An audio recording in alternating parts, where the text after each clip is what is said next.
Бул мыйзамдын чыныгы автору Акылбек Жапаров эмес. Кечирип койсун. Бул мыйзамдын автору Курманкул Токтолович Зулушев, азыркы башкы прокурор. Бул мыйзам бузуу жолу менен кабыл алынды. Азыркы жогорку кеңеш эми кошоматчылыктан арыла албай калды да. Кандай десең дагы колдойт. Анткени мына бүгүн жогорку кеңеш референдум өткөрүү боюнча Акылбек Жапаровдун мыйзамын биринчи окуудан кабыл алды. Бирок сиз бул мыйзамга каршы экениңизди айттыңыз да. Себептерин түшүндүрүп берсеңиз. Мен негизи мыйзамдын өзүнө каршы эмесмин, бирок мыйзам бузуу жолу менен өтүп баратканына каршы болдум. Анткени бул мыйзамды өткөн жумада алып чыкты, капталдан жарып эле чыгып калды. Бул мыйзамдын чыныгы автору Акылбек Жапаров эмес. Кечирип койсун. Бул мыйзамдын автору Курманкул Токтолович Зулушев, азыркы башкы прокурор. Бул мурун депутат кезинде ушул мыйзамды коомдук талкууга алып чыккан болчу. Ошол коомдук талкууда турган мыйзамды алып чыга калып, автор бола калып, анын датасын өзгөртүп туруп өткөн жумада киргизди. Бирок өткөн жумада кворум болбой, добуш берилбей калган. Анан бул бүгүнкү күнү эртең менен биринчи эле кворум болгондо буну добушка коюп атпайбы. Анын алдына сөз сураса сөз бербей, анан айтат элек да, деги эле бул мыйзам Конституциялык комитетте каралышы керек болчу, ал жактын корутундусу менен аны палатага чыгыш керек болчу. Кворум болгон эмес, кворум болбой эле 8 депутаттыга кол койгузуп эле алып чыкты. Мындайча айтканда, Конституциялык комитетте талкуулоо болбой туруп эле алып чыгып кетти. Бул мыйзам бузуу болуп эсептелет. Экинчиси, эмне үчүн бүгүн булар ушундай бачым менен кабыл алып баратат? Анткени 10 январдагы президенттик шайлоодо референдум кошо өткөрүп кылайын деп атат. Бул эмне үчүн бул мыйзам кимге керек болуп атат? Айтып атпайбы, элге керек депчи. Бирок эмнеге керек экенин айтпай атпайбы? Элге керек боло турган болсо, элди шылтоолой турган болсо, бул мыйзамды алып чыгарардан мурун референдумга. Анда элге керек боло турган болсо, элге 2 мыйзам долбоорун коюп кой. Бул баш мыйзам конституциялык башкаруу, бул баш мыйзамдын парламенттик башкаруу. Анан эл тандагандан кийин, анан кийин таанышып чыккандан анан тандаш керек. Азыр элге эчтеке берген жок. Референдумга алып чыгып атат. Силер президенттик же парламенттик башкарууну тандагыла дейт. Бирок эл билиш керек да, президенттик башкарууда ким премьер болот, ким президент болот, ким жоопкер болот.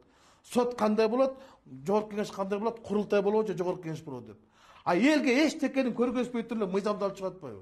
Мындайча айтканда жанагы базарда 3 шарик ойнотот го, алик малик де шарик деп. Ошондой кылып атат да.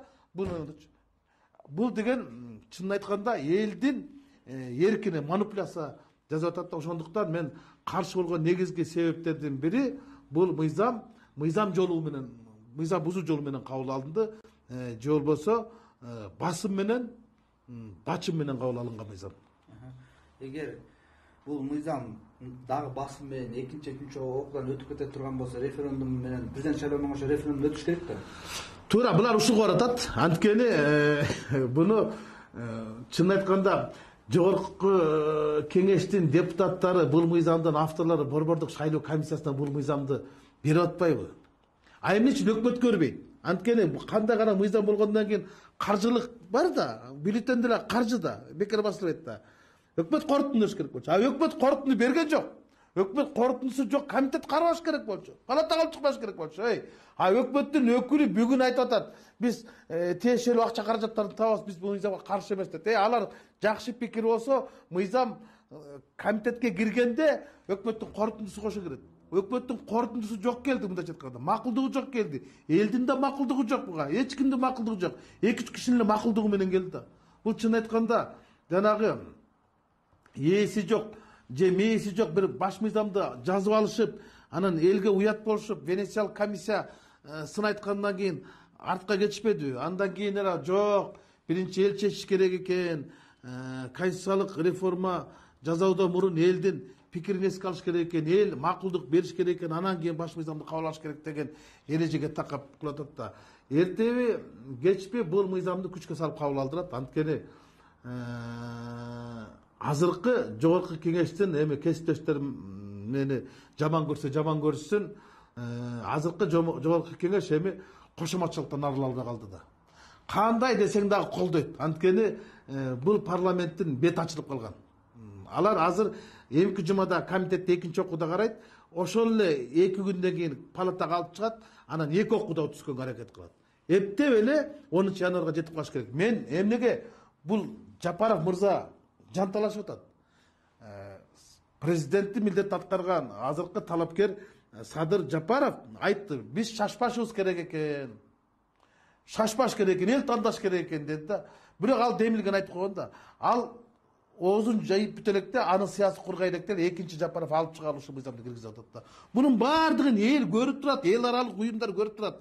Экинчиден, менин каршы чыккан себептерин Конституциялык палата чечим чыгарды. Венециялык комиссия өзүнүн корутундусун чыгарды.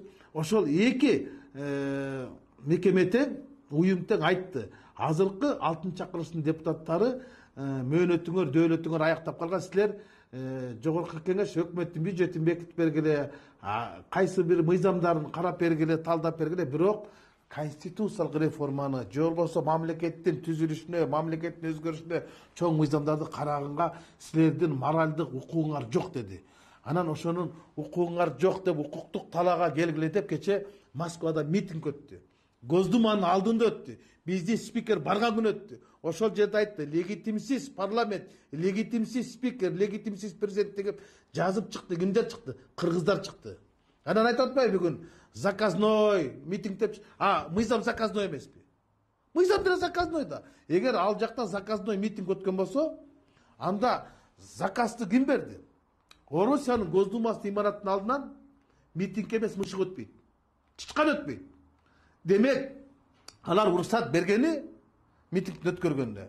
Демек, алар ошого мүмкүнчүлүк берген, уруксат бергени, демек алар ошол эле укуктук талаага келгиле деген намек бергени да.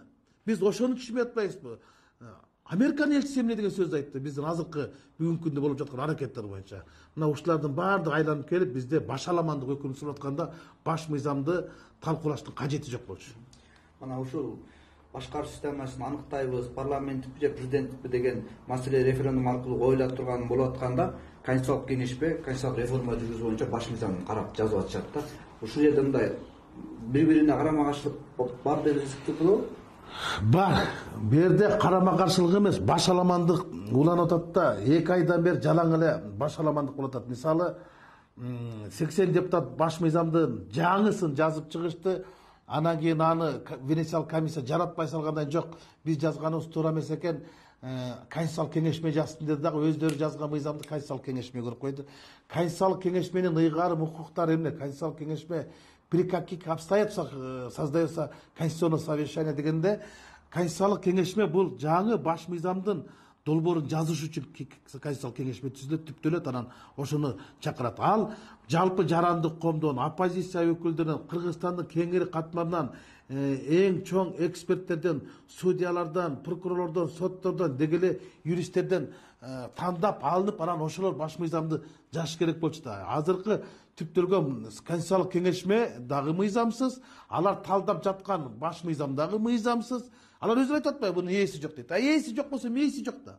Ээси жок, мээси жок, баш мыйзамды элге таңуулап эмне кыласыңар дейм да. Элге эмне кереги бар? Элге эч нерсенин кереги жок. Элге айтайын, ачыгын айтканда, элге баш мыйзамдын иштегени эмес, элге баштын иштегени керек. Баш иштебесе буттун шору, баш иштесе журттун шору деп, азыр журттун шору болуп атпайбы? Путин ошону айтып атпайбы? Кыргызстандын тандап алган жолу бул Кыргызстандын шору деп. Ошондуктан бизге азыр баш мыйзамды алмаштыргандан Кыргызстанда жашоонун деңгээли алмашпайт. Элге азыр эң эле ириде акыйкат башкаруу керек болот. Эл эмнени күтүп атат? Эл өзгөрүүлөрдү күтүп атат. Эл элита өзгөрүшүн атат. Элита болсо элдин жашоосун өзгөрткөндүн ордуна баш мыйзамды өзгөртөп атат. Мына ушул жерде карама каршылыктар бар. Анан Конституциялык кеңешме эми бир туруп алып туруп Кыргыз республикасы дегенди алып салыш керек, республика Кыргыз деш керек, Кыргыз эл республикасы айырмасы эмне? Айырмасы эмне? Маселен, Бекбосун Бөрүбашев менен Бөрүбашев Бекбосун айырмасында. Кыргыз республикасы менен Республика Кыргыздын айырмасында. Ошончолук эле күчтөр жете турган болсо, эмне үчүн Япония, Монголия, Катар, Канада, Кувейттерде республика деген термин жок. Алардан мамлекеттер айтат. Япония мамлекети, Монголия мамлекети, Катар мамлекети деп айтылат. Республика сөз алына коюшпайбы? деги эле азыркы бул мына ушул жөнүнөн анан жанагы орус тилинин статусу жөнүндө англис тилинин статусу деп туруп булар дагы тил угушпады. Мына анан коомчулуктан дагы курултай боюнча кандай басымдар болуп атат. Ушулардын баардыгын карап көргөндө азыркы Конституциялык кеңешменин мындай адамдары өздөрүн көргөзүп койду да, деңгээлин көргөзүп койду. Алар эмне үчүн ушул Конституциялык кеңешмени жазууга Медеткан Шеримкуловду, Абдыганы Эркибаевди, Алтай Бөрүбаевди, Өмүрбек Текебаевди, Ишенбай Кадырбековго окшогон дасыккан юристтерди, Курманбек Осмоновду, Мыктыбек Абдулдаев дегендер ошолорду кошсо болбойбу? Куловду кошсо болбойбу оппозиция өкүлдөрү деп? Башка жарандык коомдорду кошпойбу? Сания Токтогазиева эмне кошулган жок? Данияр Нарымбаевге окшогон юристтер бар да бизде. Мына ошолорго жаздырса болмок да. Анан кийин өзүнүн эле тааныш билиш жекжаттары менен, жакшы адамдар менен, саналаштар менен жазган баш мыйзам баары бир жарабайт. Мына бул боюнча азыр Токко Мамытов жөнөттү комиссияга. Көрөсүңөр, Венециялык комиссия азыркы баш мыйзамдын долбоорун дагы жаратпай салат. Жанагы азыркы биз кабыл алган референдум да жаратпайт. Баары бир деле бул бүтпөй турган нерсе, бул күтпөй турган нерсе да. Ошондуктан мен каршы болдум, баардыгына каршы болуп келатам. Эң негизгиси биз азыр президенттик шайлоону тынч өткөрүшүбүз керек, анан кийин парламенттик шайлоону өткөрүп, ошол келген парламент гана конституциялык реформа жасаш керек. Рахмат, убакыт бөлүп маек бергениңизге.